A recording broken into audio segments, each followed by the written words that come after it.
Having a good time. What up? We are having a good time. We are having a good time here. We are having a great time. Welcome back to the Mike Lenoci Show. We're here live in the studio. Week 2 is officially done. We just wrapped the Steelers and Browns game. What a little matchup between two sloppy teams. And we're going to get into all of that mess. But where do we even begin? We'll get into it. We'll get into it because you know I'm going to go hard on Anthony because I'm going to get hard with him. And I know that doesn't sound good and it sounds sexual. But we got a lot to talk about because Pats and Dolphins, great matchup last night. Always tight games when they play. But in the end, Mickey D outcoached Billy B. So, and I like the sound of Mickey D and Billy B. Is that the first time you said that? Yeah. Nice. Mickey D outcoaches Billy B. And that's really what it comes down to with two game-managing quarterbacks, if some people will say. But top of the hour, what do we go into? We go to Deion. Yeah, baby. Now, if you're not a fan of college football, that is okay. College football for me was I kind of peek at it. I see what FSU's doing. My almond however you say that word. Barely beat BC. Great game with tight Boston game. College. But I kind of peek at college. I like UM too. I see what the Florida teams are doing. That's how I've always been. But I am fully invested in college football because of Deion Sanders. Deion Sanders is the closest thing to the Real Housewives of Beverly Hills or something for men. It is a reality show for men because we got his kids. We got him. You got Lil Wayne showing up to a game. And insane. Guys, is Deion Sanders the biggest thing that's ever happened to college football? Some would argue yes, it is. I think so. Dude, I watched one game Saturday, and it was this game. Yeah. Why did you watch? Because you want to see what's going on. Because you want to see what this is about, want to be part of it, yeah. This is a marketing genius. This guy, if he's, you know what? He should just stop coaching and just have a reality show. Yeah. It's insane. But I would watch that. But this is the reality show. Yeah. It's insane. You want to root for him. He's so, I hate using the word like articulate, but he's so, when he's addressing anybody, he's so, you watch his press conferences. He's passionate. He's so passionate, but he's so like present and just like very particular with everything he says to everybody. He remembers each reporter. Like, he's just like kind of the best guy. Bro, he's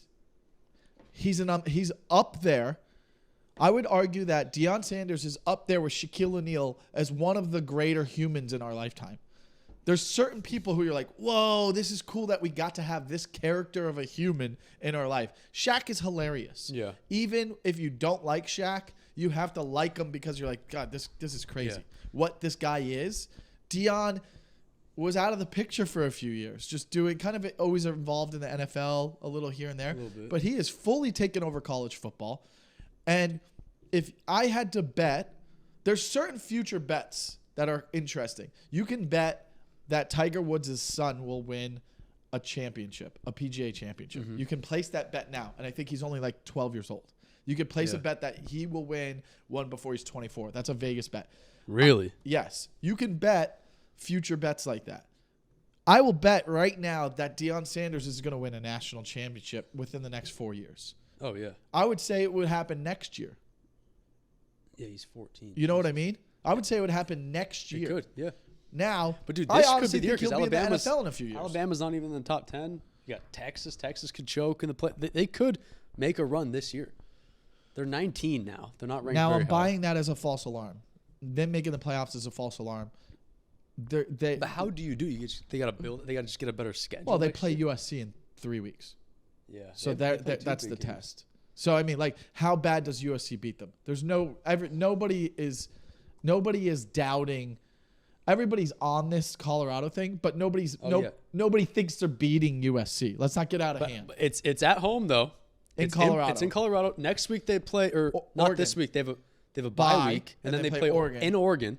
Which is a tough game. Tough game. There's 2 games. Listen, if they beat Oregon, bro, if Colorado beats Oregon, do you understand This story, I'm not exaggerating when I say this. If Colorado beats Oregon in 2 weeks, all of a sudden Colorado and the Deion Sanders story becomes bigger than the NFL almost. Yeah. Do you know how hard it is to compete with the NFL? The NBA kind of does it, but even look at the NBA right now. The NBA is so smart that they go, let's take a seat back right now. Let's take take a step back. It's the beginning of the NFL. We know we can't compete with the news. Don't drop anything. Let's wait on this Damian Lillard trade.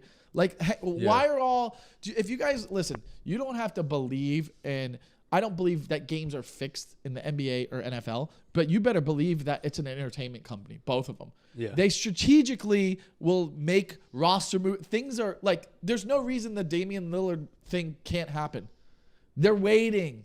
They know how to get more. They want the attention to be on them in October when the season starts and NFL is in autopilot. So that being said, Deion beating Oregon going into USC, that could override any NFL story for the week. I mean, first of all, Deion's first week win, that first week, that was the headlines on most sports shows for a while. Yeah. Okay. And then even this week with the sunglasses, Deion was up there with a lot of the NFL stories.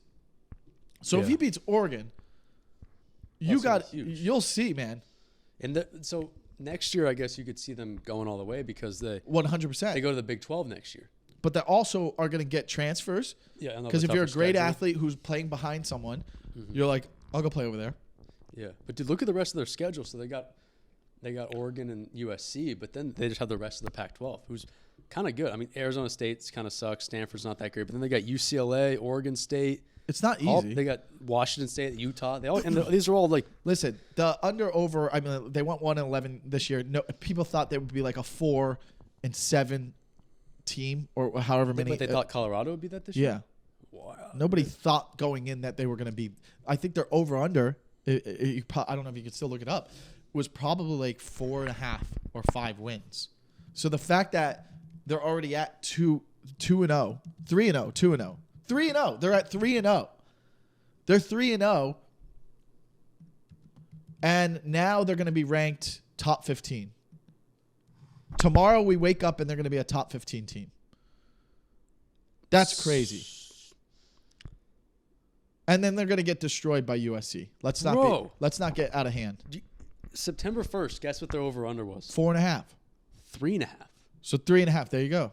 Yeah. I told you it wasn't. That's why this is crazy. They can get that next week, 2 weeks. They're easily going to break that. Wow. They're at 3-0. They're going to get one more win for sure. But my point is, they're going to get smacked down by USC. Let's not get so delusional. The point with USC is, can they keep up with USC? Can they at least be in the game? Is it going to be 63-21, or is it going to be 45-32? That's the difference. If they can stay in the same camp as them, if they're in the if it's the fourth quarter and they're in the game, then you're like, well, Colorado's good. Yeah. But USC looks like they. I mean, listen, if Caleb Williams is as good as he's supposed to be, they should make the playoffs. Yeah, they should try to make the playoffs. Okay. Ohio State, Michigan, Oklahoma, FSU. You got some different beasts there. Georgia's the favorite. So, I mean, like, you have a different beast there. But Penn State's good. We're buying into Colorado. It's my second team right now, okay? And it should be America's second team. How are you not? It's my first team right now, dude. Well, that's because he didn't go to college because he's a loser. So, that being said, we're having a fun time with Deion. We love Deion. We're all about Deion.